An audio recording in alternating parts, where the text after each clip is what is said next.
Tokyo. It's like, y'all really listening to these people? Okay. Okay. You don't like Kevin Samuels? You know what? I'm gonna be honest. He is not my worst person. I dislike Derek Jackson worse than Kevin Samuels. Now, Kevin Samuels, I don't really dislike him. He's a little harsh, but at the same time, what do you expect when this man has already shown you how he presents his information, but yet you're regularly calling him and he asks you a question. Well, how are you rating yourself? And out your mouth, you say you a 6 or a 5. I mean, at the end of the day, I can't really get mad at Kevin Samuels. I really can't. So most of what he says is not an untruth. It may come off as harsh to many, because most people I have come to the realization is that they don't like the truth. They want to hear what they want to hear that's going to make them feel good. But the reality is, to get yourself and your life together, it's not always hearing what makes you feel good. It's what you need to hear to correct issues and concerns and problems with your life. And that don't always sound good or feel good. Come through, therapist. But we're here. I don't know how I feel about him, because like low-key, isn't this is like he's been married like 3 times and failed. So it's like, how are you gonna tell me how to be in a relationship when you've been divorced 3 times? So obviously you don't know how to keep a woman or have a and I agree with that, but the same women are listening to Steve Harvey, who has cheated on all his wives. But you taking relationship advice from him. I'm not getting cheated on by Steve Harvey. It's just not gonna happen like that. I mean, I can't take a potato or a lizard seriously. We're here today to talk about fuck boys. So before we get into the nitty gritty, I'm gonna just toss out the softball questions, because the real questions are towards the end. And I want to get everybody's opinion on them questions, because y'all want to talk about toxic femininity so bad. But what is a fuck boy, ANDEZO? Oh Lord.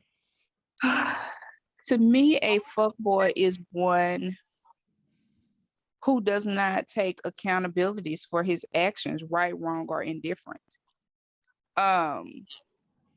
Some may say a fuckboy is one who constantly cheats, but if he has displayed who he is from the beginning, and he never lied to you about his liking of other women, I don't consider that a fuckboy. Because he told you the truth and you chose to go in and thinking you would change him because you thought you were special. But he already disclosed to you who he was. But again, the fuckboy is the one who doesn't tell the truth, is the one who lies constantly for no reason, is the one who doesn't take care of his kids, is the one who, is raw dogging but want to blame the female for the pregnancy. Actions like that for me is what creates a fuckboy. And so let's take this across generations. Like, let's just dip a little bit for people that are younger than both you and I. Like, so Whitney and Celeste, what's a fuckboy? Has the definition changed?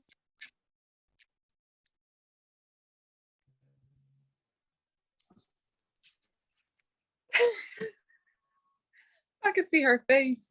In terms of definition, I mean, what ANDEZO spoke on is a extremely logical explanation of what it is that we would describe a fuckboy being in this generation. I would describe this as an extremely immature and childish man, more than likely reeking with insecurity, misogyny, has an issue with their divine masculine to the point where it becomes toxic or unbearable. But oddly enough, he tends to attract a very interesting kind of woman, or girl, I should rather say, because the kind of individuals that these type of men tend to attract are immature women and insecure women that need what would be considered in our generation, for lack of explanation, discipline in their life. I don't want to call it daddy issues, but most of these men tend to be like real controlling, and have this weird, I don't want to say God complex, but in the way they kind of do, like they out here trying to be Captain Save a Hoe when they the hoe themselves. Does that make sense? I hope it makes sense. I think a fuckboy is a type of parasite within young men that don't know how to be grown men yet. I think fuckboys haven't found purpose yet, so they try to find purpose through stereotypical or superficial ways, whether it's fucking, whether it's smoking, whether it's putting about an image. I think a fuckboy is just a persona or just a veil to say that I don't know who I am and I don't know how to be what people tell me to be. So I'm going to be what society thinks I should be, which is reckless with my dick and my spirit and my mind, and hope that that makes me look cool to some people. I think fuck niggas are just like bugs that should be squashed. Basically. What are the signs that a Black mother? Parasite. What are the ANDEZO? What are the signs that a Black mother's teenage son might be a fuckboy?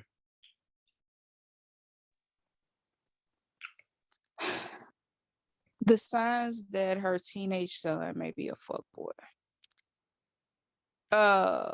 One big thing is the absence of positive male energy in his life. The inability for him to take critique from a elder male. He doesn't understand authority. Authority threatens him. He is very feminine in his emotions. He does not know how to properly control them. Everything upsets him because he has been surrounded by female energy most of his life. He probably has a mother when someone tried to correct him, especially a male. She didn't want them to step in and correct the behavior of her son. So he does not understand the proper interaction with grown men.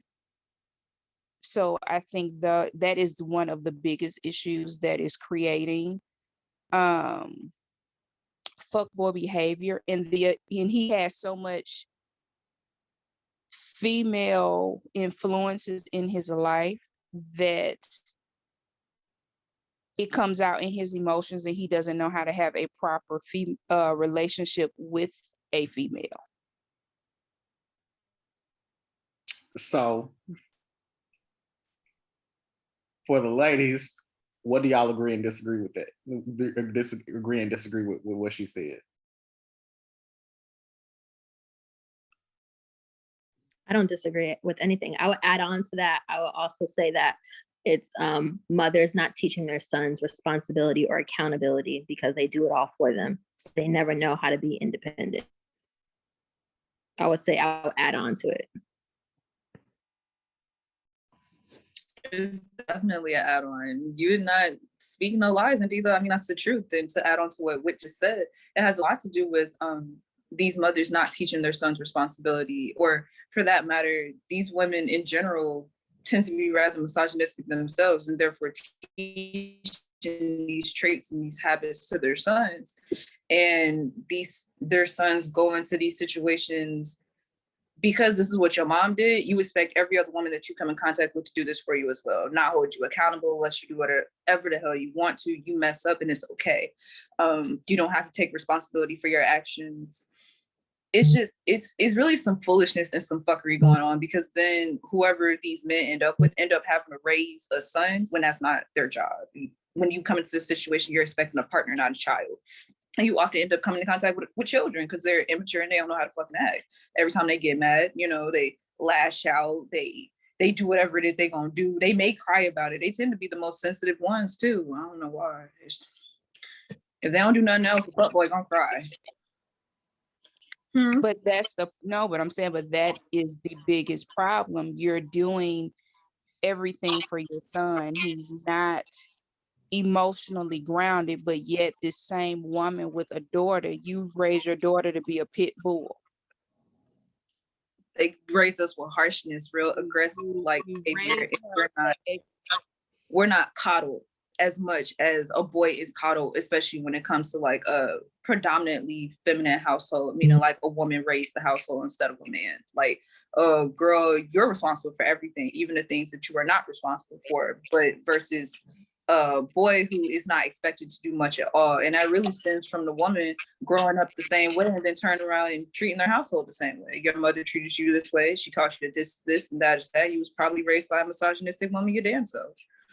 You know? But then it comes down to when your daughter goes out into the world and faces the same type of male in which you raise, like we have created a generation of mismatch. We have. You have created a very dominant female, but yet a very non-masculine male, and it's like it doesn't match when you have a female who's expecting somebody to match her same energy. I would say that's because, I'm gonna just say it, it's because these mothers ain't raising their sons, they're training their sons, but they're raising their daughters, and it shows. I agree. I very much so agree. Yeah, or as my mother would say, most women raise their daughters and they love on their sons. So it creates it creates dysfunction and it creates disorder, and it creates a sense of an inability to have a stable relationship, especially if he can turn around and run to his mom as soon as he gets into a disagreement with his spouse. When a Black man isn't raised to be accountable in his teenage years and he grows up and becomes a man, what are his expectations of Black women? To be his mom. He expects her to be his mother. He expects her to be the maid. He expects her to be his nurse, his counselor. He expects everything from her, but when she expects that in return, he's clueless and she wants too much from him. But yet I have the right to expect what you want me to give you for you to give back to me. Because, I mean, if you think about it, unfortunately, that's the way that a lot of these women raise their sons to view women as anyway.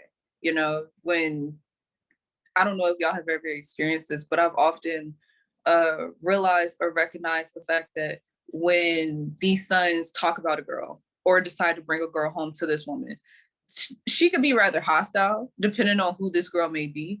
Or the first thing out of her mouth, can she cook? Can she clean? Does she keep a clean house? And those things I understand, but it's as if you're pre-programming these things into your child's mind to the point where he can't tell the difference between his mother and his wife, or his grandmother and his spouse, or his girlfriend, whoever, whatever other maternal energy may have raised him. This is why, and this is really a generational thing. This has been going on for so long that it's ridiculous in terms of these men assuming or being raised with the idea that this woman, when she comes into your life, she's meant to take the place of your mother, but they don't want, it's as if these women did not hold their sons accountable or did not give them that kind of responsibility. So it's like, yeah, she cooks, she cleans, she feeds me, she makes sure that I'm okay, she stands by my side in my times of need, but God forbid she asks me who I'm texting in the middle of the night. God forbid she asks me why I'm out all night. God forbid, she's trying to hold me to some other kind of responsibility that I did not expect, nor did I want. And that's because their mothers didn't prepare them for that either. They're not expecting accountability because they've never been held accountable. It's always been, this is what this woman is here for, and to fuck. That's what they assume. So it's a goddamn shame. This is a mess. Yeah, and that's the problem. Everything you're teaching your daughter, you should be teaching your son. Because the reality is you shouldn't have to move in with someone else to survive. You should know how to cook for yourself. You should know how to clean for yourself. And the reality is, if we are in a partnership, if we are spouses, now, unless you got Diddy money and I'm getting an allowance, that means I'm going to work too. I'm putting in 40 hours plus a week too. So the fact that you have the audacity to think that this is 1965 and I'm a stay-at-home wife raising the kids and you're going to come home to a meal, no. Now, the responsibility is dual.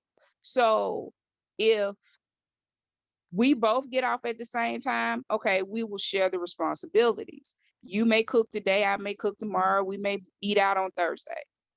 Or it may be you like to cook and I'll clean the kitchen when you're done, but it's not going to fall all on me. That's just like, for me, example, I know how to cook. I'm not a domestic person. I don't get a joy out of that. I do it because I have to or I need to. That is not who I am. My husband knows that. He's aware of that. He does more of the cooking, and because he does healthier cooking too. So, and he's into fitness. But no, I'm not finna cook every single day, especially not no full meals.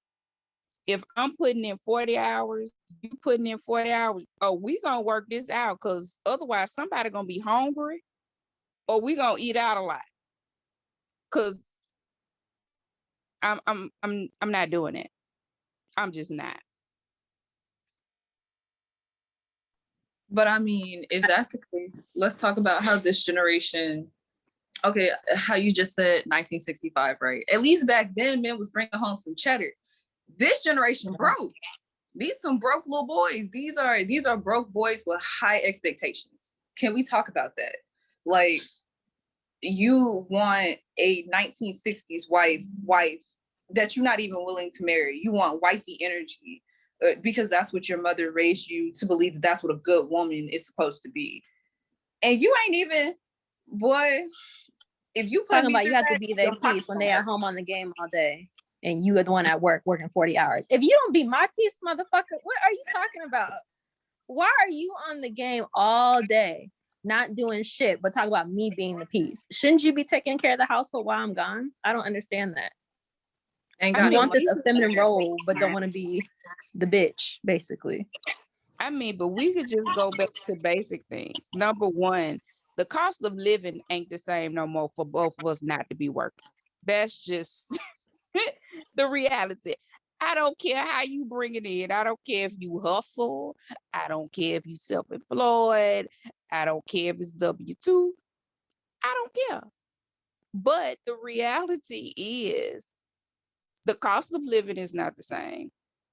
So therefore, both of us have to work. And if, again, depending on the person's expectations, I have high expectations, so I can't live anywhere. I'm not going to live anywhere. So both of us got to work. I mean, both of us got to bring funds in.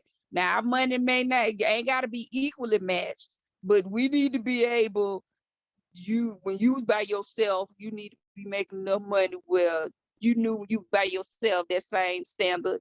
And when I was by myself and we bring it together, and we still good. So that is another thing for me. That just boggles my mind, the fact that you think that I work all day, you work all day, and you just come home and kick your feet up. No, we both finna kick our feet up. We finna order out. We finna wait on Uber Eats, or somebody gonna grab some on the way home. But this why? What we not gonna do. But why is it that women are staying with these fuck boys? Are they doing it out of desperation, or because they're trying to better love their partner? I think a lot of it is a lack of love, lack of self-love. Most women in this day and age, whether they want to admit it or not, they don't even know what the role of a male is, because they ain't even grow up with one in the house. They didn't even grow up. They didn't even know who their granddaddy was, who her uncle was. You didn't even, everything around you was female energy. So how do you truly know what a man's role is? Say, me personally, I have a problem when people say, well, a woman role is to do this and a man role is to do that. No, the role is to find a partner that matches you, because I am not every woman. So the man that you are with may not make me happy, and the man that I am with may not make you happy, because we're totally different people. But yet everybody is trying to get with a spouse based off this generalized idea of what a man or a woman is and how they're supposed to do. I may not be the typical woman. You may not be the typical man.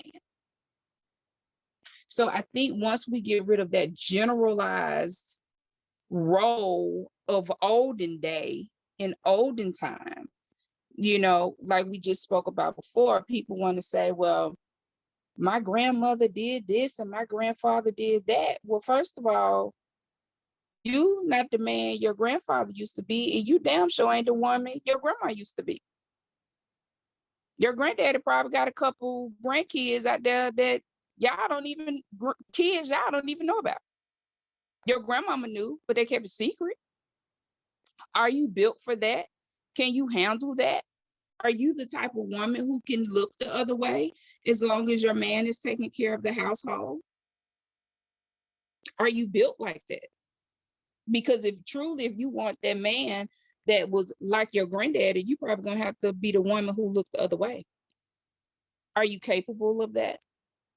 Are women today being raised to be like those grandmothers? Realistically, you can't be. You can't be. Because the structure is not the same. The economics aren't the same. The mindset of the people aren't the same.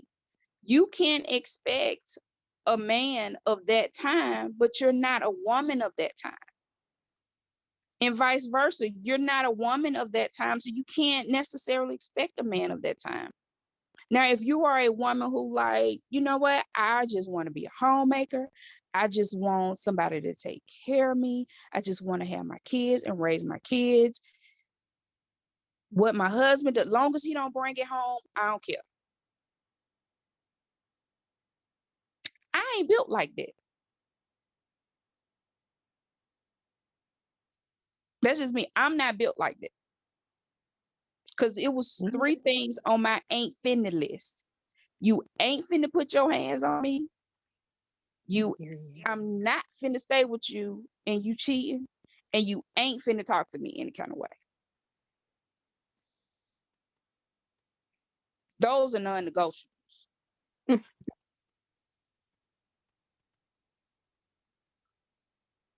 Celeste, Whitney, are the women today being raised like their grandmothers? Are they their grandmothers or no?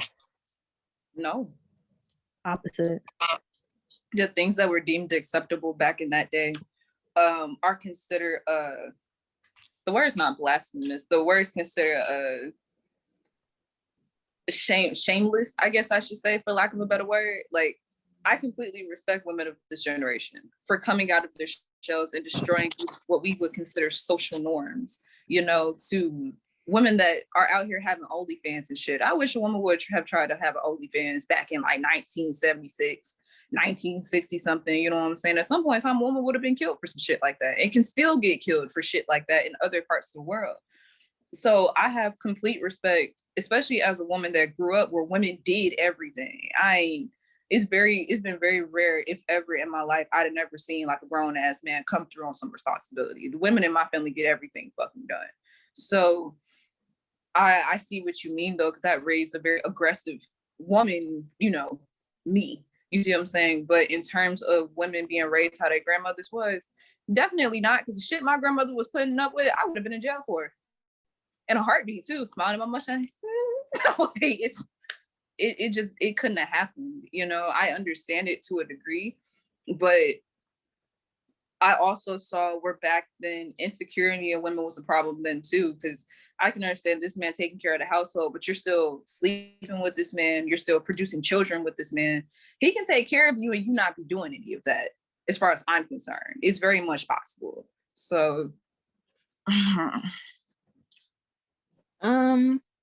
I know they're definitely not like my grandmother. I think women of today are more individualistic. I think women of today are more selfish, and that's not necessarily a bad thing.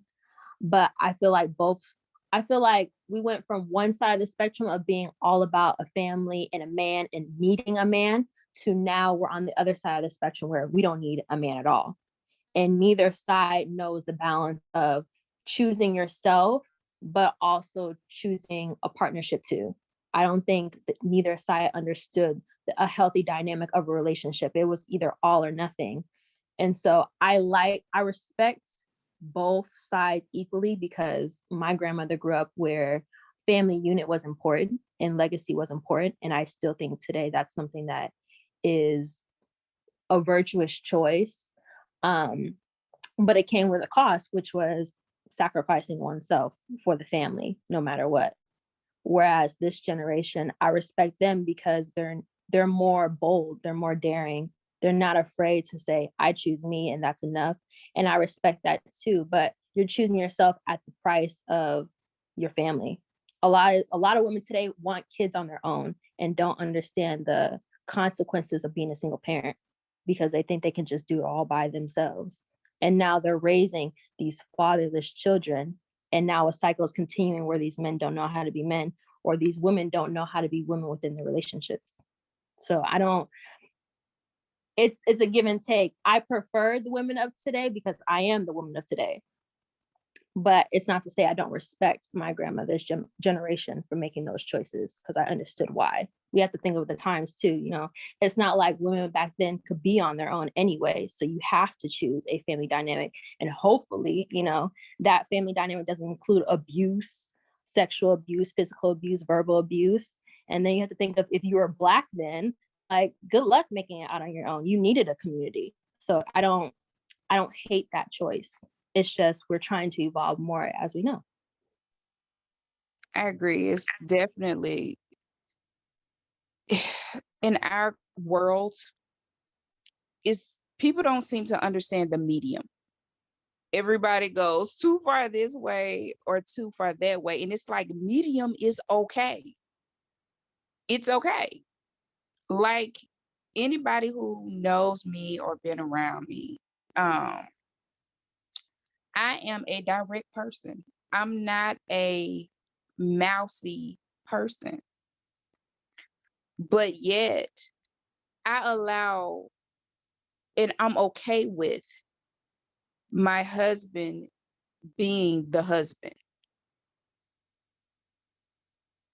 Even when I can see we talking about something that's like, I already know that ain't gonna work, but you have to learn, don't speak on everything. It's like everybody these days want to speak on everything.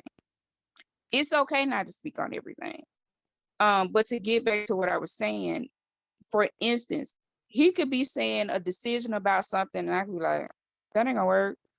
But however, okay, while he's saying what his plan A is, I already got in my head plan B and plan C.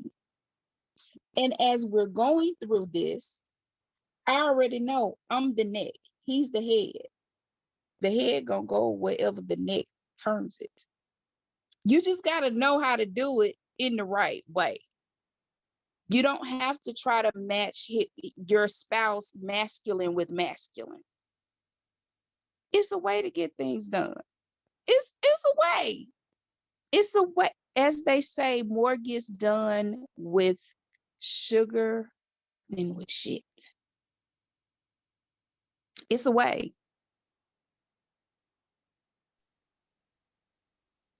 So y'all were speaking about societal norms and the changing of societal norms and how y'all admire y'all's grandmamas, but y'all ain't. ANDEZO, you like your grandmama? Are you similar to your grandmama?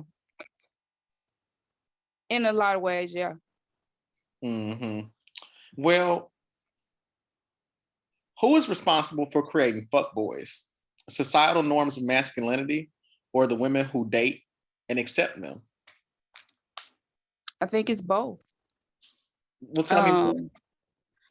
I think it's both. I think for one, societal norms, what has become a societal norm, when we got to a point of having fatherless households, as I call it, fatherless syndrome, and we started accepting that and making it okay and overly praising single mother situations. And don't get me wrong, everybody doesn't always go out to be a single mother.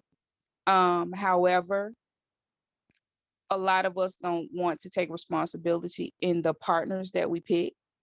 So it's both people's fault. But however, at the end of the day, if I take my birth control, you can't procreate with me. But so it's my final decision. So again, having fatherless situations, women evolving in society and people being like, oh, well, I don't need no man to raise my child. Just as you are male and female, 60-40, your children need balance of male and female energy.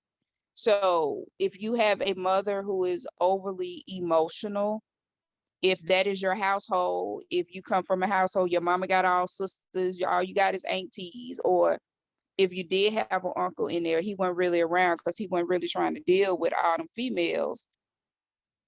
And people make it normal and, the absence of male energy, and everybody want to say everything is male, toxic, toxic male energy. And it's like, no, some things are normal and it's okay. And I think we as women sometimes, because a lot of women have suffered so much trauma, when you are around a male who's an actual male, it can become scary. So it's easier to have that female version, male energy running around because it's not threatening to you. So I think it's family and society. And ANDEZO, Wit has heard me say this, and I've said this to Hugon too. One thing I can't stand is a whiny ass man. I don't like that shit. I don't like to deal with it. I do not like men who act like women. I don't like it. It's because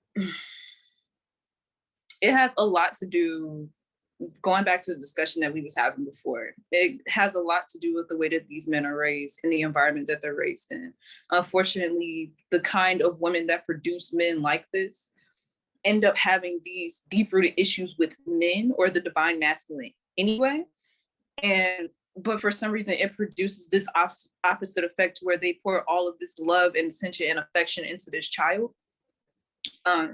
Or, in most situations, in terms of not holding their children, their son's responsible, or not giving them the kind of responsibility that they need to have and need to understand to go into the world truth be told, as a Black man, if we're being perfectly honest. Like, these women will teach their sons, when you get stopped by a cop, put your hands on the dashboard, right? Or don't move because they'll be quick to kill you. But they don't talk about how putting your hands on a woman can get you killed too, because she might get fed the fuck up. Or how you can end up in the court system, you're standing before a judge because you've done something, and your mama not gonna be able to get you out of this situation. She's not gonna sit there and be able to tell the judge, well, my baby's not a bad person, but he shot and killed this girl because she ain't have his food ready when he came home. Or he been cheating, he found out that she cheated back, and now he done knocked this girl clean the fuck out, and she done called the cops. And then these women hold these other girls, responsible. Does that make sense? So I can hold societal norms responsible, but I really have to hold us as women, and I do mean us, our generation as well, responsible for this shit, because we can sit here and talk about toxicity all day long, but what stops us from actually dealing with this toxicity instead of sitting here and now, for whatever reason, viewing it as a trend. You see what I'm saying? Like, we will sit here and apparently being toxic is cute. That shit's not cute. And it speaks about the problems that this generation of young women have and the issues that these young men have as well, because now they come into contact with each other. And we didn't got to the point where we're at a young age, we can recognize toxicity and when some shit's wrong, but it doesn't stop us from dealing with the problem itself. You see what I mean? I mean, because at the same time, you got to realize you're saying you all age. I know people in their 40s. I'm 43 who doing the same mess. So it's learned behavior. And that's the sad part, that it's learned behavior, and no one really has that a healthy situation to view as and be like, all right, so this is how a man is supposed to treat a woman, or this is how a woman is supposed to treat a man, because this generation of women are overly aggressive, you know, and will take joy or pride in beating down a man. Or when they finally do meet a man that's a little bit softer, where I see you, but you know, they meet a man that's a little bit softer, and we've gotten into this mindset and this habit for so long of just getting shit done because we done viewed our mamas doing it, we done viewed our grandmamas doing it, and now we just have this misconception that the man in a general form is just unreliable. So when we do come in contact with a man, it's immediate anger. It's like, I don't want to deal with you. I can do this shit on my own. If you're providing anything but what it is I ask of you, you got to go. But that tends to be our problem because we then forget that men are people too. We may not have the patience for it, but y'all get what I'm saying? Absolutely. Mm-hmm. We've gotten so much into the habit of dealing with things on our own. It's like when the slightest inconvenience happens, and I've been guilty of doing this shit too, because I'm so used to doing stuff on my own, that when somebody comes in, even if it's the help, I'm like, look, if you're not doing what it is I need you to do, baby, I'm gonna need you to go. You see, but that creates a problem because I then hold my partner or my spouse to unrealistic expectations as if they're not a human being as well. But wait, I don't understand what's wrong with that, because I think, first of all, I think this generation is very sensitive, but I think that holding your partner accountable and saying your needs to your partner, I don't think there's anything wrong with that. And I don't think there's anything wrong with expecting them to meet that need if that's what they've agreed to meet. But I think the problem is a lot of people, they express their needs, but they don't hold their partner accountable to meeting those needs, or they sell for partners that have already expressed that they're not going to meet those needs and then hope that they will. But I don't think there's anything wrong with wanting the kind of partner that you want. I think the problem is that we're running around with a whole bunch of fatherless children that don't know what relationships look like. So now the man thinks he has to be a certain way, which may be abusive. The woman feels like she has to be a certain way that may be aggressive. But I don't think, because I am the woman that is the aggressor. I'll say that I am that woman, but it's not to demean the man. It's not to emasculate a man. It's that I grew up in a 2-parent household. I grew up seeing a family unit where the dynamic was healthy, you know, throughout my family, and expecting that of people. But when you're in a society that doesn't know that relationship dynamic, you can be now considered the bad guy. But that's the thing. I don't think there's like no, but I don't think there's anything wrong with expecting someone to meet your standards or have a certain standard that you have expressed going in. There's absolutely nothing wrong with that. But the problem then becomes people get in these relationships, and that's even includes females, where you feel like yelling, putting your hands on people is what gets it accomplished. And it doesn't. Because like I say, if your voice get to a certain tone with me, that's like fighting. You better keep that at a certain, we're not gonna do that. So when I say I know I'm a lot like my grandmother or my mother, because there's just a certain level of respect that you're going to give me. There's a certain level of how we are going to handle our relationship that you're going to give me. What our relationships problems are between us is none of your mama's business and my mama's business. And people now don't seem to understand that. And families are so, I mean, it's your family. So they want to protect you. And the thing is, a lot of times people need to go to therapists versus their families, because if you come from a broken situation that doesn't understand productive or healthy relationships, how are they going to give you healthy advice?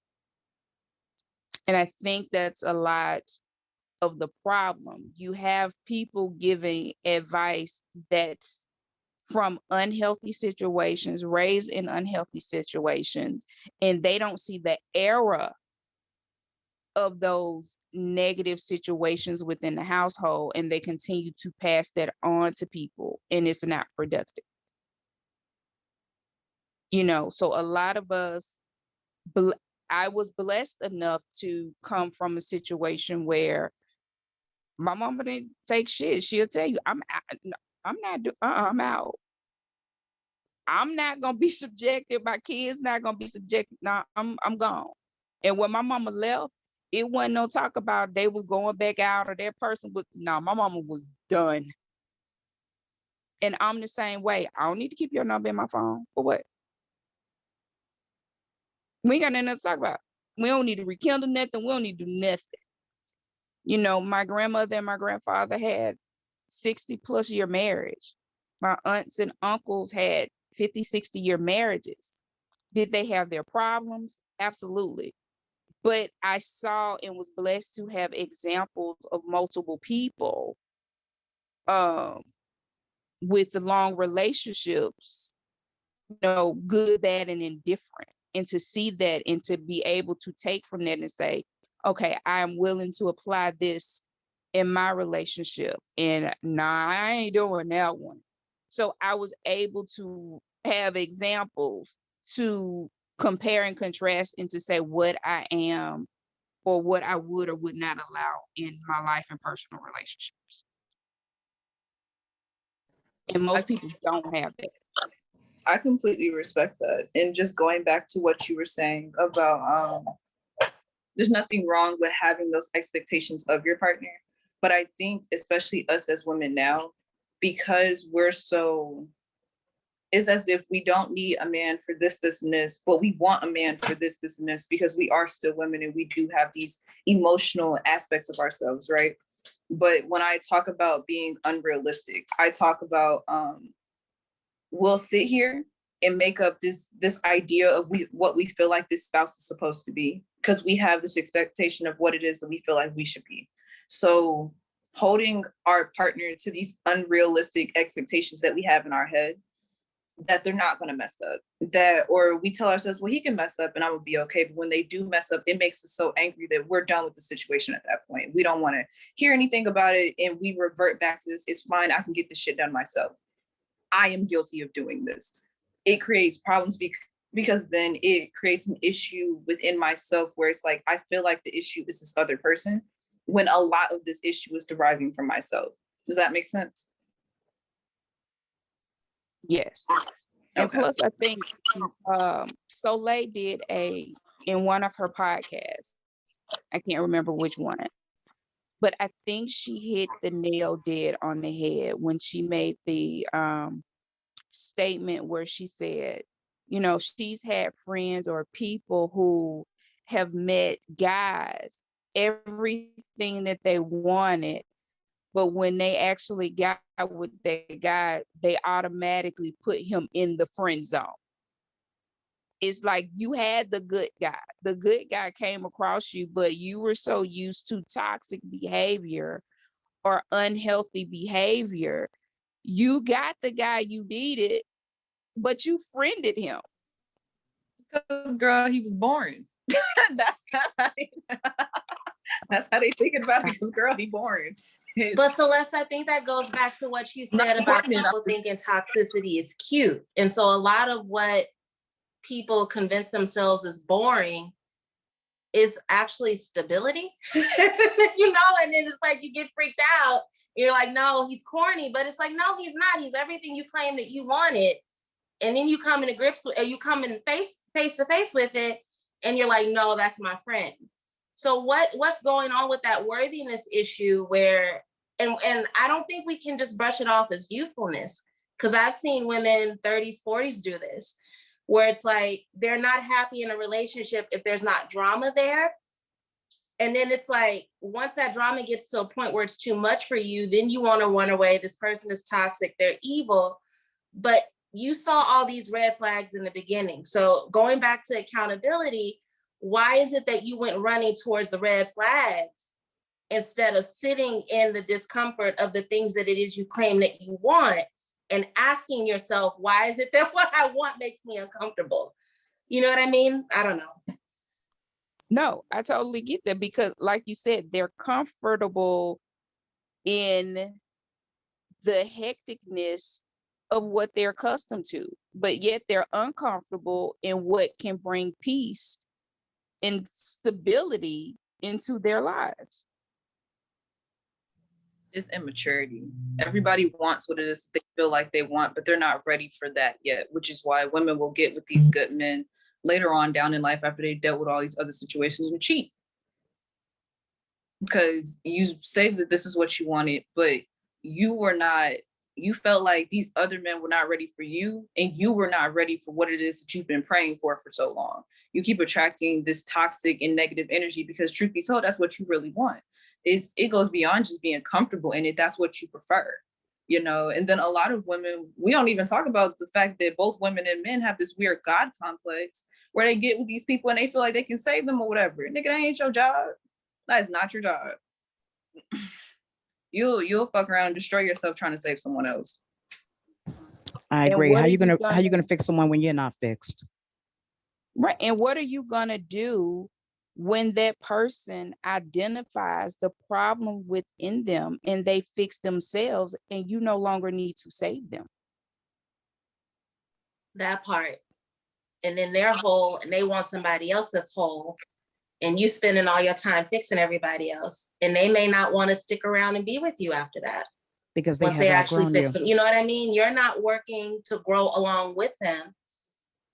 Everybody don't want to, I mean, love can only take you so far. Everybody doesn't want to be stagnant that way. You know what I mean? So you're focused on them fixing themselves, and then they finally do it.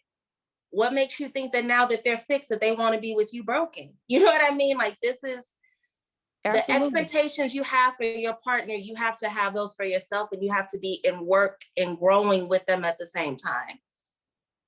I don't know. That's just what I think. No, I absolutely agree. I absolutely agree. Is it immaturity though? Or is it fear?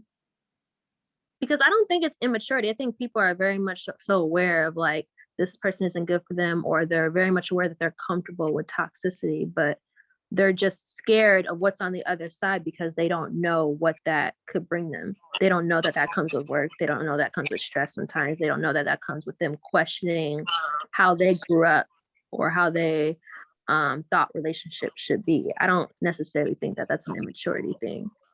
Maybe it's a subconscious thing where, you know, these people finally do get with these people. And unfortunately, when you do find that person that's right for you, you're faced with a lot of what's wrong with you. You see what I'm saying?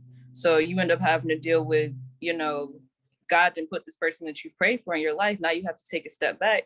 And it's not all this focus on this other toxic or immature or, you know, emotionally unstable individual. Now the focus is on you too, because those other situations are not necessarily relationships. They're situationships, they're not partnerships. And a partnership is going to take two people, which means I'm going to have to do some self-reflecting, and so are you. And a lot of people, especially those with a God complex, are not going to be able to handle that because it's damaging to the ego. That's the thing. I totally agree. I totally agree. Most people love to point out other people's faults, but when it comes to self, it is hard to do that internal look at yourself and to identify what your problems are. That's why I think most people like to go out all the time. They can't sit still. They can't be home. God forbid you mention meditation. Get in my head about myself? I have to be, there's nothing wrong with me. It's something wrong with everybody.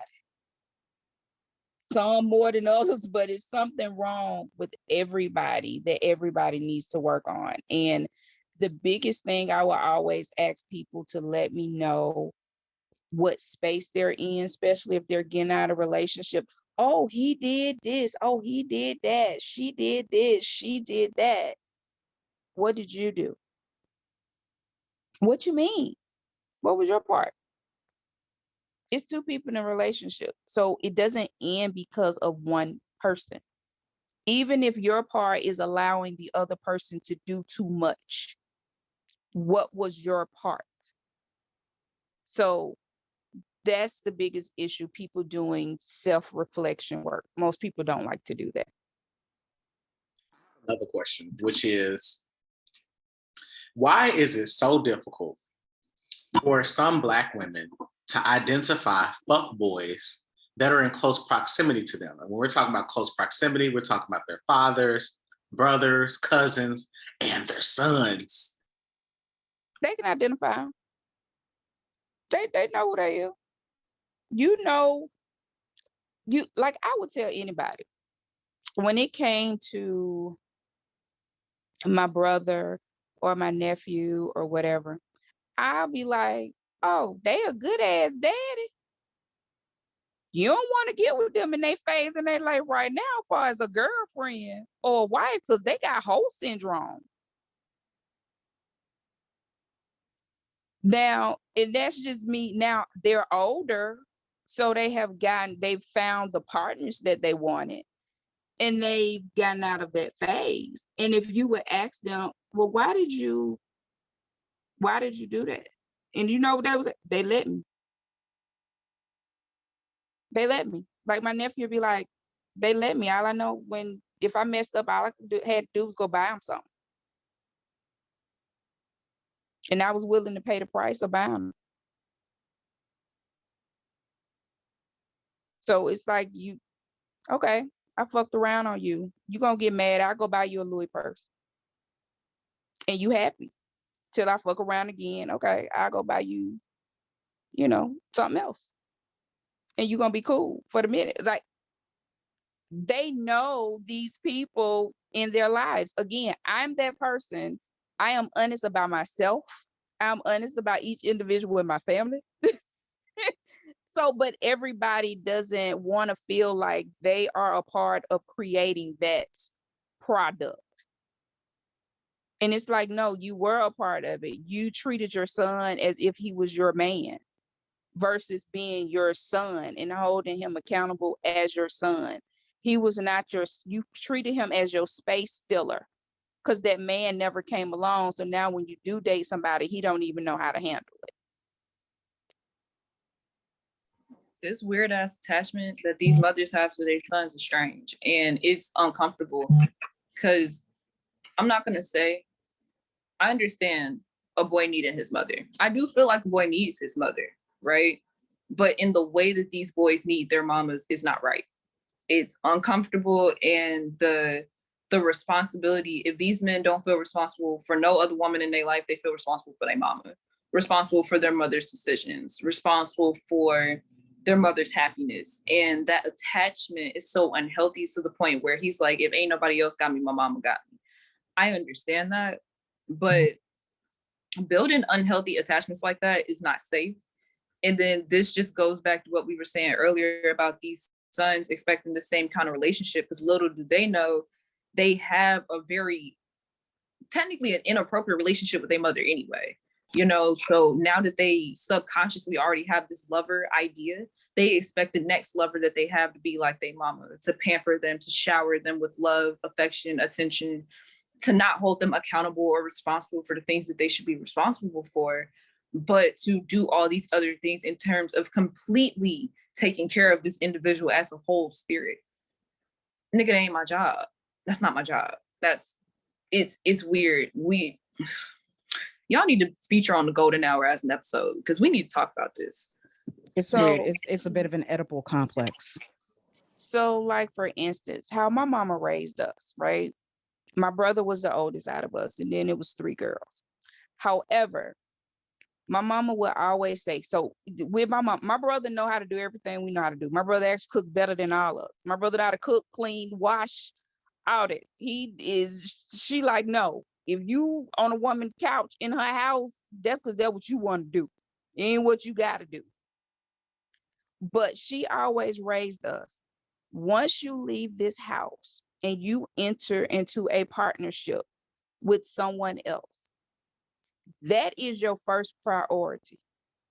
Your household is your first priority. If I am in need of something and you see I need something, but yet your household is still suffering, you tell me you can't do it. She was like, if your lights getting cut off and my lights getting cut off, you don't pay my bill and you sit in the dark in your household with your family.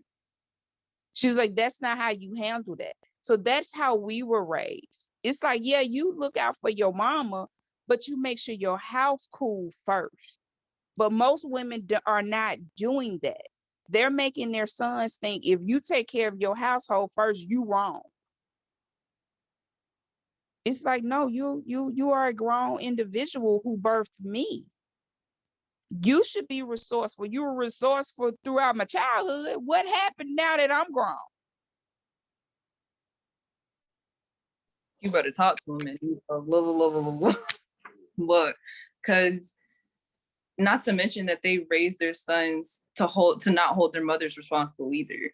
If we being perfectly honest, like it's like the son grows up to a certain point, and then now the love and attention and time that this child, keep in mind, emphasis on the word child, once had, the mother expects this child to still have that kind of time, affection, and love towards her, and then goes on to make the child feel guilty because now it's deemed as you're responsible for your mother and you're supposed to be responsible for your mother. It's like the mother, these predominant maternal figures in these young men's lives make them feel so guilty because they literally get jealous of the attention that another woman is receiving. It's literally a lover. It's some weird shit. I love talking to y'all. This is one hell of a conversation. Soleil, and I want to get Soleil, and then I want to hear what the Garden Goddess has to say, because she's over there looking. The Garden Goddess is like, I want to know what's up. Who's gonna go first? Why are these women having a hard time? You can go, Garden Goddess. What was the question, Hugon? Why do Black women have a difficult time identifying fuckboys that are in close proximity to them? Because no one wants to be responsible for the decisions that they make. Honestly, I think Black women, I don't know when this happened, but they feel the need to save everybody but themselves. They feel the need to save the Black man, need to save the Black community. When another race, something happens with another race, then you feel the need to save them too. It's this feeling of wanting to save other people, but at the same time not wanting the ramifications of doing that. And I think that's a huge issue. And even going back to what Celeste was saying, where mothers are raising their sons as if they're their husbands and lovers. I can recall plenty of men that I've dated where they say that they were their mom's first husband. I can even recall a man that I was recently dating whose mom sent him sexual handcuffs because there's no boundaries being set between mother and son. And that's a huge issue. You're so desperate for a man, and because you can't get him or get the man that you want, you look for the man in your son. And now those same men usually end up dealing with predatory women when they get older because they're so used to having an older woman prey on them that they never fully grow up. Now they're used to having everyone take care of them, and they still don't become a man, and then they turn into these parasites that we call fuckboys. And it's extremely sick. I think it's extremely predatory. And I low-key feel like, I'm gonna say it's borderline pedophilia, because it's really sick to look for a lover in your child, a baby. They start from young. I see these women do it all the time. You my husband. You my husband. This is my baby. This is my boy. Be a heartbreaker. That's weird. You don't see it. Y'all need therapy. Whenever I hear women do that, you need therapy, because it's really sick to cross that boundary with your son and not allow him to be a child, but to be your sexual, satisfying, mental, whatever. It's weird. It's really weird and sick. And I don't know if other races do this. I know it in my community because I'm a part of it. Black women do this way too often, and it has to stop. You the man of the house. Yeah, that's weird. And he's like 2. He's like 4, 5, 6. He doesn't even know how to tie his shoes yet. Yeah, he's the man of the house. Where are your 4, 5, 6 girlfriends? Why does he even need to think about that at 6? Who does that? And why do the men, especially the older men, why do they encourage that? But yet they're raising their daughters to not be whores. And what does that even mean? You're whoring out her mother, but you don't want your daughter to be a whore? You're teaching her to be that. So I don't know. It bothers me. I'm not surprised by this. I don't even know if it can stop, because I feel like we're at a point now where we have that awareness, but we're choosing to just not see it. And I think that's the most disturbing thing of it all. We know these things already. We know, like, our parents fucked up. We know that we make these choices in men that we shouldn't be doing it, but it's like fast food. We know it's bad for us, but it just feels so good at the time that we just don't care. We don't give a fuck about fucking up the next kid or the next person or the next relationship. We don't care if we're abusing someone else. We don't care if what we say is going to hurt someone, because it's about us at the end of the day. And that's the problem that I do have as well with being an individual. You're such an individual that you don't care about the big ecosystem that we call this world and living in life together. It's about living harmoniously and getting along and helping one another. But you're so consumed with just me, that you don't give a fuck that what you're doing with you is affecting everyone else, including yourself. That's it. I agree with you, Whit. I do think that the individualism is a problem, as well as the need to be right? And I think that has a lot to do with why, particularly when it comes to like sons, brothers, uncles who are fuckboys, I think that's a huge part of the reason why some women don't want to be honest about the men in their family who they may have had a hand in raising to be shitty people, right? Because they don't want to take the responsibility or the blame for it. But even outside of that, I do think there's a really particular way. I mean, so I was in school for sociology, right? And anybody who studied it know that the history of the whole discipline was literally founded on talking about how Black and brown people were dysfunctional, right? And I think you can't have more than a century of constantly talking about a community as being the source of the world's problems without people internalizing that in a really fucked up way where they feel like they have to hide everything, right? And I do think, and I witnessed this in my community, and it was really frustrating. It caused me and some of the other women I grew up with pain, where like, instead of holding the men accountable for fucked up behavior, the women were taught, or the younger girls were taught, that their responsibility to community is to shut up about it or not say anything about it. And that saying something or holding them accountable is a form of disloyalty, right? Which that's a really fucked up lesson, a violent ass lesson to teach young women. But I do think there's a really particular way, especially when it comes to respectability politics and these other things, where instead of wanting to do the difficult work of changing the pathology and the issues, it's like we just gotta hide it and act like it's not there. And that's why you have fucked up situations, how like anytime when somebody brings up the fact that R. Kelly is a predator, there's always gonna be that one auntie that's like, well, don't nobody say nothing about white people.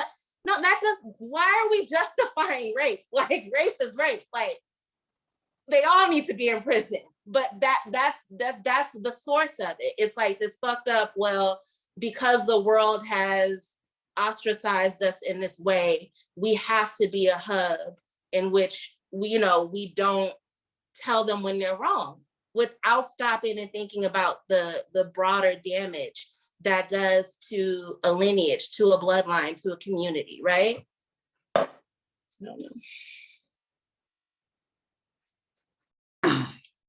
Well, to start wrapping things up, I'm going to ask a very controversial question. ANDEZO, we've talked about this on the phone before. It ain't really got as much to do with Black men and Black women, but let's talk about poor people having kids with each other. Just want to get y'all's opinions about that. Fresh, raw, that's it. Just what are y'all's opinions about poor people having children with each other? They shouldn't do it. In the simplest form. I think the reality is people want to make it seem like love is the most important ingredient in raising children. It's very important. However, in order to love your kids, there is a certain stability you should be able to give them. And the reality is, if you've had a child, and not only a child, you are continuing to procreate and have more children, and you are earning a salary where you really can't even take care of yourself on that salary. And now you're having to go to state resources to provide for your children and your family. That is one, irresponsible to keep doing that. Two, if you keep bringing children into that situation, how are you going to get out of that situation before those children get to a place of adulthood? If you can't keep your lights on, or you're constantly having to move because of evictions and these type of situations, that is bringing more dysfunction to those children in your life. So to me, financial stability is not the only factor, but however, it is important to the upbringing of children because it provides a level of stability to them.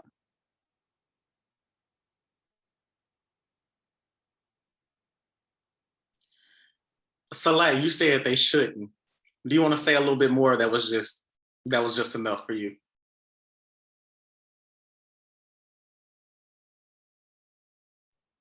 I just don't do it. I'm being flip, but I agree with what ANDEZO said. Like, the whole love conquers all thing isn't sufficient. Love is not enough. And love is not going to buy diapers. It's not going to buy formula. It's not going to pay those doctor visit copays. Like, you have to think about the fact that, and I think sometimes people, this is just a bigger gripe that I have, where people like talk about having babies like it's a pet, and you're not bringing a human being into the world that's going to have emotional needs and other things that you have to consider. I was raised in a blended family. I come from an adopted family, and my mother did foster care for 19 years. And I saw a lot of stuff in terms of kids growing up in poverty. That stuff traumatizes children. You know what I mean? Them not having enough food. I know people that are in their 20s and 30s, but because they were homeless when they were 4 and 5 or didn't have enough food to eat, they still walk around with that trauma. And it still, has impact on how they show up in the world today. Those are things you have to think about when you bring a child into the world. Not how cute it's gonna look to have that baby in the carrier on your chest, but what kind of environment are you creating, or what seeds are you sowing, so that when this person is 17, 18, 19 years old and they have to walk out into the world, they have some sort of stability. Not one where they haven't, they don't have good nutrition. They haven't had proper doctor visits, all these things that are necessary to make a full grown functioning adult in the world. If you are making an active decision when you are you are not financially stable, to have a baby with somebody else who is financially stable, you are raising the probability that you are going to open this individual up to very specific forms of trauma that can be easily avoided with just some financial planning and some forethought. So I think it's highly irresponsible, and I think it's dangerous. So I saw a preacher hand going up over there with the garden goddess. Anything you want to say about that? And maybe Aisha and Priestess Celeste? I do. It makes me question, is it love or is it a fantasy? Because if you really love this child, why wouldn't you want the best for them? Why wouldn't you want them to stand on your shoulders and be able to reach higher limits than you could ever? You know, I think I question, do you want a child or do you want a pet?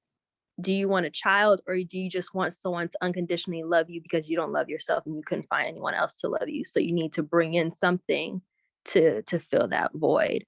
I question people that really are desperate to have kids when they haven't done the work themselves to make sure that they're successful in their own individual lives, because these are sometimes the same people that live vicariously through their children. They push their children to become what they couldn't because they didn't want to do the work to be that themselves. So I just wonder, like, do you really love your kid or is your kid a scapegoat? And if they are, which sometimes the reality of the situation is you brought this child into the world to fill a void, that's sad. And the child can see that and they can feel that, whether they say it or not. That's what I would say on that. So praise for those children. Aisha, you want to close this out? Sure. I agree with everything everyone said, and I apologize for coming in late. I stepped away from my phone for a while. I agree with everything, and I will add this. Absolutely fucking not. No. There are too many people, piss poor people, who bring 19 kids into the world. My thing is this, I wouldn't want someone to have a shitty experience and bring more people to experience the same shitty ass experience, eating sand and making bread cakes. I'm exaggerating, but as far as children, people do that. People do, I think, want that. They want extensions of themselves. They want to satisfy their own egos. They want a little them. And that's one of the reasons why I never wanted kids. And I have no problem with saying that. I've said for years, I'm the same age as Hunzia and ANDEZO, as of Sunday. I never wanted kids, and people used to look at me sideways for never wanting kids. And I knew there was something in me that never wanted them because I always felt like, even way before metaphysics and the occult, I knew I was somewhat spiritual, and I knew I needed to do something to get myself together, to elevate myself. I knew I needed to do something. I just never knew what it was. And I think most people are spiritually bankrupt.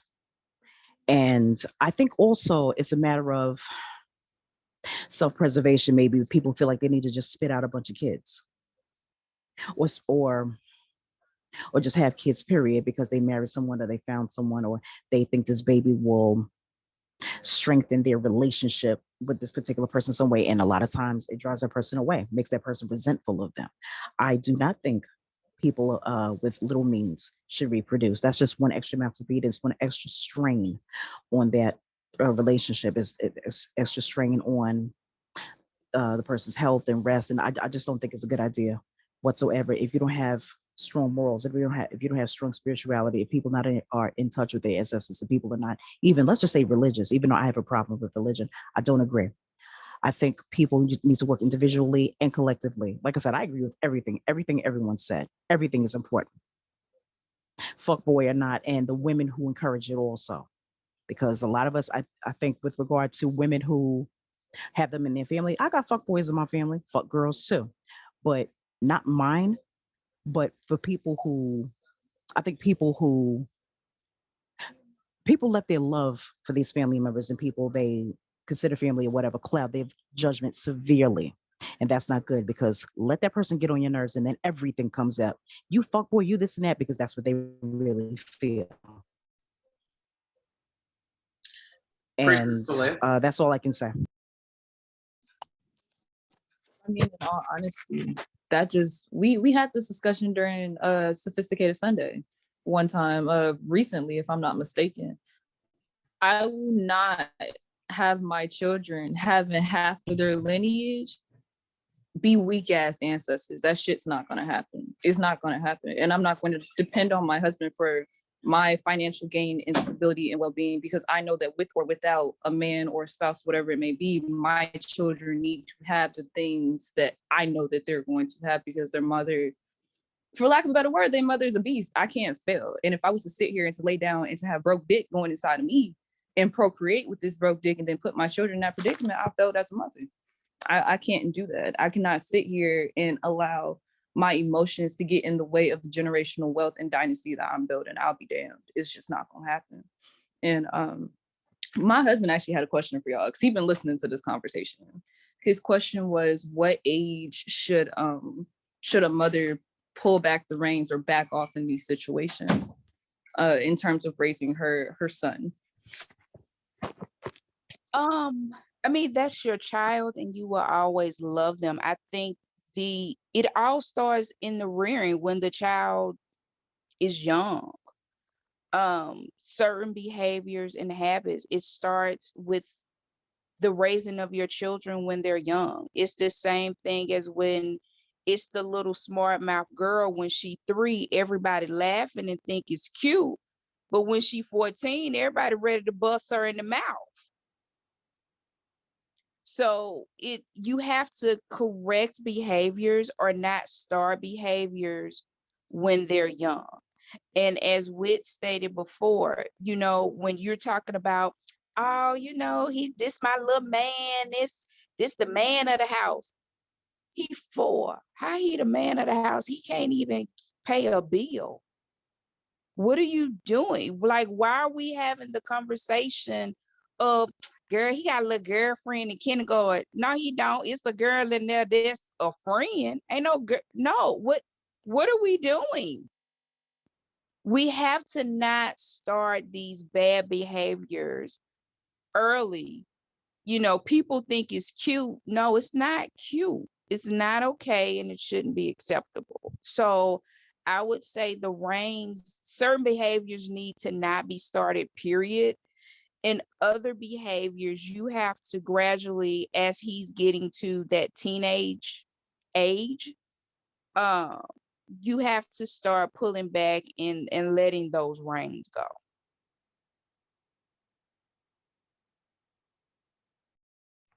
That's around the same thing that I told him. I can't sit here and say there's necessarily an age where things like that start happening. It just gradually happens over time, depending on the parent, depending on the child. But when your child gets old enough to where they're able to do certain things, you gradually over time just back off. Of course, as a parent, as a mother, as a father, or whatever else it may be, as raising this other human being, you're met with resistance. That's true. He said it's either that or it's met with resistance. That's very true as well. It's just what we gonna do. I can use myself as an example. I think you don't necessarily I don't think the word is let the reins go, but I think as your child evolves and as they grow, you need to allow them to grow and evolve with them. The dynamic just changes. So when they're children, obviously that's the time, those are the key moments where, they need to get structure, they need to learn discipline, they need to learn the basic principles of life. Then they become teenagers and they start to explore themselves. That's when they become more into their sexuality. That's when they start to grow boobs, they start hairy and all these things. You grow with them and shift with them. And then as they become adults, that age, that varies. Sometimes people, when they're 18, they're ready to go. Sometimes when they're 21, they're ready to go. Sometimes when they're 25, they're ready to go. But it's understanding your child and knowing what they need at the time, and then also knowing when they don't need you at all. And then when they get older, whether they're my age, I'm 24 now, that dynamic shifts again, where you become less of a parent and more of a guidance counselor. And then as they get older, you shift from a guidance counselor to even more of a friend. And then maybe back to a guidance counselor. It's just allowing yourself to change and grow with your kid, but there's no age limit. Like, I can say for myself at this age, my parents are more my friends. Whereas 18, my parents were my guidance counselors. Whereas 16s, my parents are strict. Ain't no reins being let go at that age. Not yet. But it was different with my brother. So it's just understanding your child and their needs at the time. And only you know when it's time to let them go. And then let them go and allow them to be who you raised them to be. Yeah, I mean, because each child has their own personality. I really feel like you can't raise every child the same, because each child has a different personality. Like, I've always been more of an independent spirit. So, and it was just like, okay, I may teeter on the line of some foolishness, but I ain't gonna go too far. But then it's like my sister, it was like, oh Lord, if the phone ring and she ain't here, is she in jail? Is she dead? Like, so each child is different, but it's, you know, like you say, you have to know your child too and be involved. You just have to be comfortable. I think when it comes to parents letting go, that has more so to do with the parent themselves and their dependency on the child. You know, that's why, as we've been talking about during this whole, I just hit myself, y'all ain't see that. As we've been talking about throughout this entire discussion, mothers in particular being very clingy. When their sons are ready to go, we often have this misconception that our children are extensions of ourselves. It was just our job to get them here. You know, I don't have kids yet, but I talk to my kids, if that makes sense. And I have an understanding before they've even gotten here. And of course, I don't have a full understanding because they're not here yet. But just sitting here and being able to be like, my child is not me number two. That's not how that shit works. I was able to get my child here. That's the responsibility that God gave to me. I should not be sitting here and holding my child responsible for the things that I was not able to do, for the things that I still want to do, or for the things that I have not done yet. Does that make sense? Like, we need to have respect that our children are their own separate individuals and are going to live their own separate lives and are going to grow up to be their own separate people and go on, you know, into the world and have their own experiences and things without feeling the need to keep them here all the time. Because if that's the case, it's not a problem with the child. There's a problem with you and your attachment to this other human being, regardless of whether or not they're your child. You have an attachment to this person and it's unhealthy.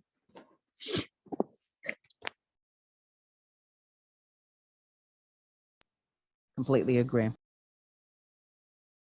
So I know that I said we were about to go, but I found a messy ass case. I want to get y'all's opinions on it. Y'all may have heard about this. Dramatic body cam footage shows police shooting dead a Tennessee teen in his high school bathroom as he grabs a gun while resisting arrest. As officials announced that none of the officers will be charged. Anthony J. Thompson Jr., 17, was sitting in a bathroom stall at Knoxville's Austin East Magnet High School when officers came in to arrest him on April 12th after his ex-girlfriend's mom lodged a formal complaint of domestic abuse. As he was told to put his hands behind his back to be cuffed, the teen suddenly struggled as he reached for the handgun in his hoodie, with it firing during the struggle. Obviously, the teen died. The girlfriend's mom says she actually regrets calling the police. What are y'all thoughts?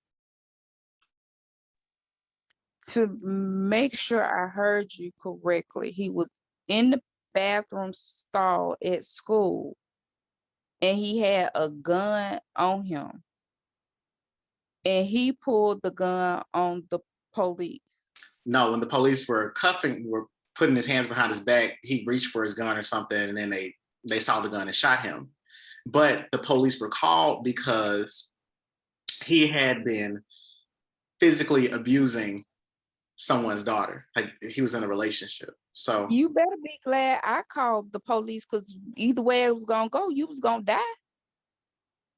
How you gonna put your hands on my child and I pay for where they sleep, for what they eat, where they lay? That don't sit well with me. How do you feel about the mom saying that she regrets calling the police? That's her personal opinion, because I wouldn't have regretted shit. Did you regret putting your hands on my child?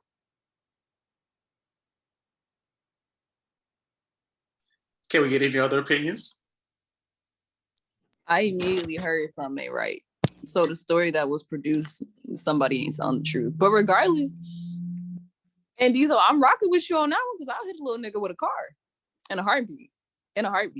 It's I do not wish that the young man would have died. Unless I would have did it, you know. But in terms of, I don't know if I can necessarily call it karma, because maybe these are things that this child could have unlearned. You know, they were still an adolescent. But if the story already not sitting right with me, I don't know how much of a truthful opinion I can have, besides, you didn't kill that little boy because he was sitting here putting his hands on my child. You killed that little boy because you had the opportunity and you took that shit.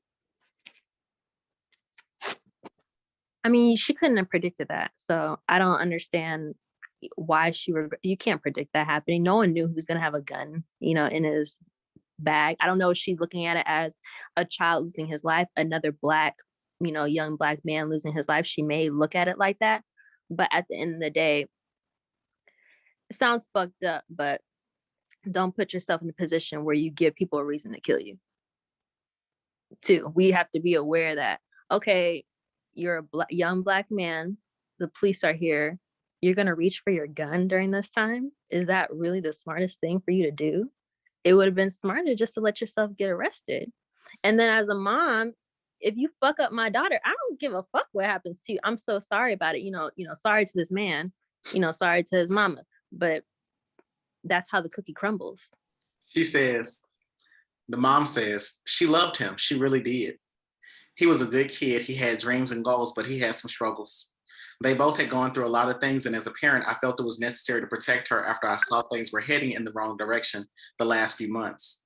Perkins felt the relationship had become unhealthy and sought to keep teens separated at school, as the two had gotten into physical fights before. She said she was bothered the teens were even allowed near each other at the school following her complaints about keeping them separated. I tried my best to make sure every measure was taken. It's hard to keep these teenagers away from each other, she said. She called Thompson's death preventable and expressed her condolences to the family. That child should not be dead. We all want justice for Anthony. He should still be here. It is preventable. You shouldn't have put your hands on my kid. It was preventable. And you saying, okay, first of all, you said in the statements they fought with each other. So both of the kids was toxic. That's number one. Number two, I am a firm believer. I have an old school belief. You either gonna get this right, I'm gonna tell you to stay away from him because of A, B, C, and D. If you don't, these are the consequences. Consequence A is gonna be this. The most severe consequence is all your stuff finna be packed and you finna be living in another state with a relative. Do not play with me. So we gonna have other options coming up. So you can either have some sense and stay in your environment and just stay away from him, or we gonna uproot you and you finna be gone altogether. What do you want to do? And I guess this story bothers me in a way because this same situation, well, the young man didn't end up getting killed. But when I was in high school, it was this couple. He got with her. She was the cutest, sweet girl. But she had a habit early on of getting with toxic dudes from a good home, like mama, daddy, got money, everything.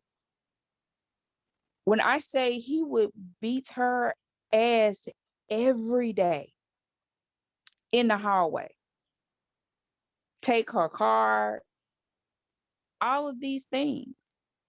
I'm talking about beat her ass. Parents know she being her ass whipped. They done tried to intervene. They done tried to do all of these things. But this same young man who got with another girl, he did none of this to her. So for me, it's people pick and choose and they do what you allow them to do. So for me as a parent, and I know everybody doesn't have a large family base, but however, I'm going to tell you one time after I know this situation has happened, you're going to stay away from them or you ain't going to live in this state no more. You're going to be uprooted, whether you like it or not. And you could move back when you're 18. That's going to be on you. But until then, I'll be sending payments to where you at to make sure you are thoroughly taken care of. I'm that type of person. You one hell of a mama, ANDEZO. I would have never thought about just uprooting them completely. But no, you are old fashioned. That's a Midwest thing. Right. She said, nah, you just gonna go away because we ain't got time for this. But I mean, it's I don't know, y'all. I asked the ancestors, they said it was his gun, but did he really fire it though? It's in terms of this young man. He's on point because he didn't really fire the gun. Right. That's where the situation goes more into like a police brutality kind of situation. But in terms of this particular individual, his death altogether could have been prevented by him, if we being perfectly honest. He could have ended up not in that situation. And in terms of his mama, if that was my daughter, I'm gonna have to fight your mom. That's just how I feel. I'm gonna have to pull up to your house and I'm gonna have to fight your mom. And I'm gonna have to have a conversation with my child to figure out why it is or what happened along the way to where she would feel like this kind of behavior getting treated like this is okay. You know, because you not being raised in my household to think this is okay. So I need to know, I need to get to the root of this problem and figure out what the fuck is going on. But in terms of that little boy's mama, I'm pulling up in sneakers and I'm gonna fuck you up because I don't know what you got going on in this household. Keep your little hooligan, your little ragamuffin, keep that little motherfucker away from my child. Because if you don't get to him, I'm going to, and you don't want that shit to happen. So it's a blurred line at this point. So I like, don't understand.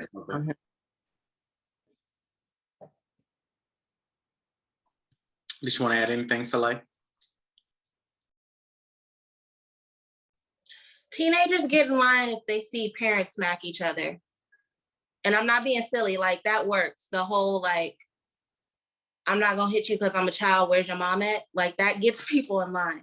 But seriously, like this could have been preventable, not just in terms of him making better choices, but also like, I'm curious about who his parents are. And it's a lot to me if you 15, 16, 17 years old and you already fighting in your relationships. That's some crazy shit to me. I have a lot of questions about who his parents are, who he's raised by, what conversations. And it doesn't sound like it happened once or twice.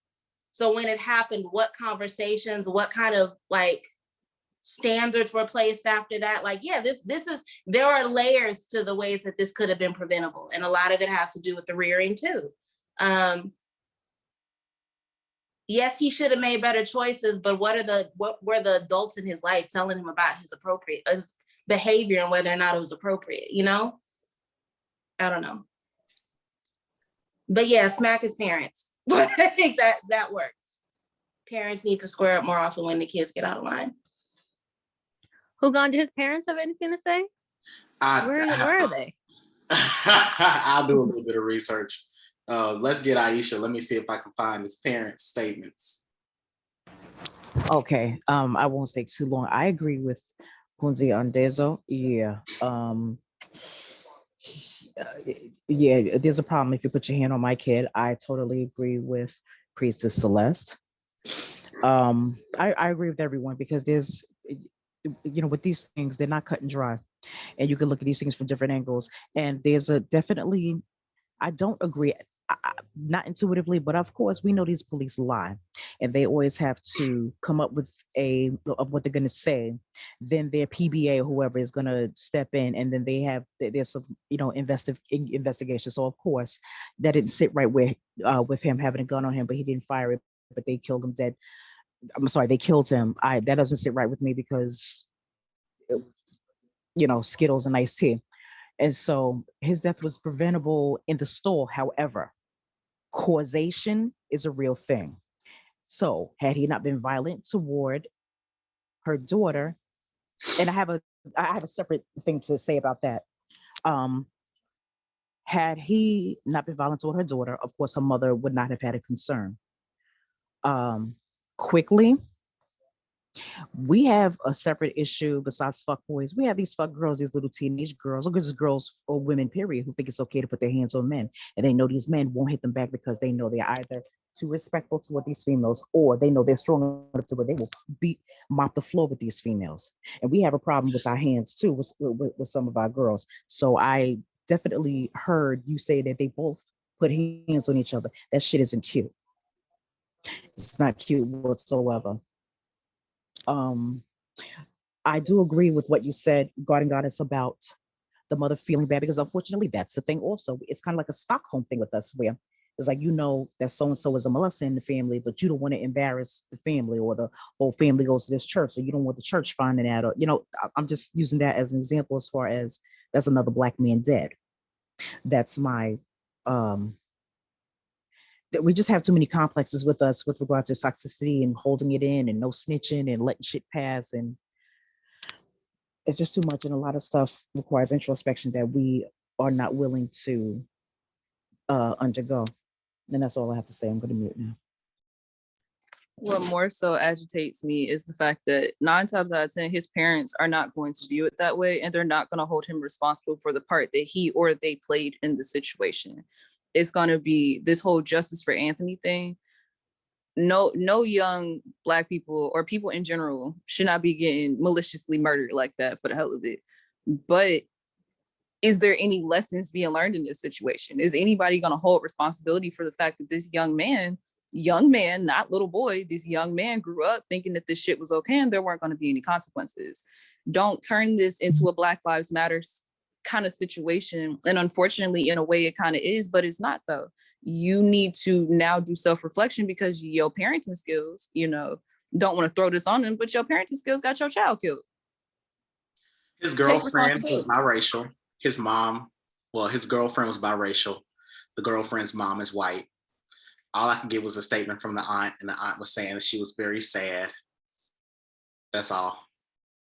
And the slain, the girlfriend's mom is, says she regrets calling the police. And she only called the police because she couldn't get in contact with Anthony's mom. And she told the police that she didn't think that Anthony would be armed and that she wants justice for Anthony. But the mother being white shouldn't have shit to do with this. And watch somebody try to. I'm just being messy. It just gets, but it does make it sticky though, because that makes sense. That makes sense. Yeah, that's going to play a major factor. Unfortunately, this will be filed under Black Lives Matter. It will. But that's the problem, though. Unfortunately, and it shouldn't be. Everything is not Black Lives Matter. A lot of us hear what ANDEZO had to say. Damn doing. ANDEZO, you want to say something?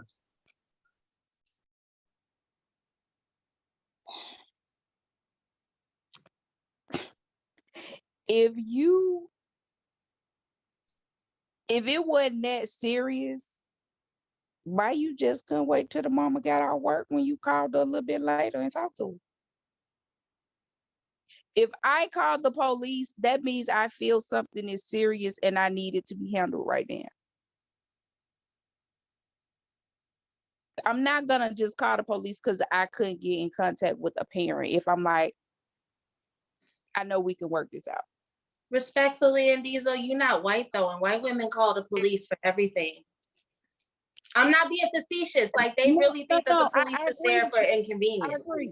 I agree, they do. And I want to say something, but it's being recorded, so I'm not gonna say it. Well, hold on. And so we're back recording. So thank you so much for sharing that with us, ANDEZO. But let's wrap things up. So thank you all for coming. We got to do this again before I leave Nigeria, if y'all down.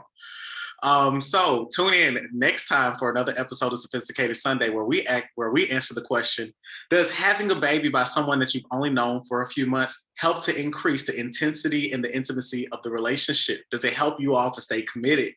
We'll be back and catch you next Sunday. All right.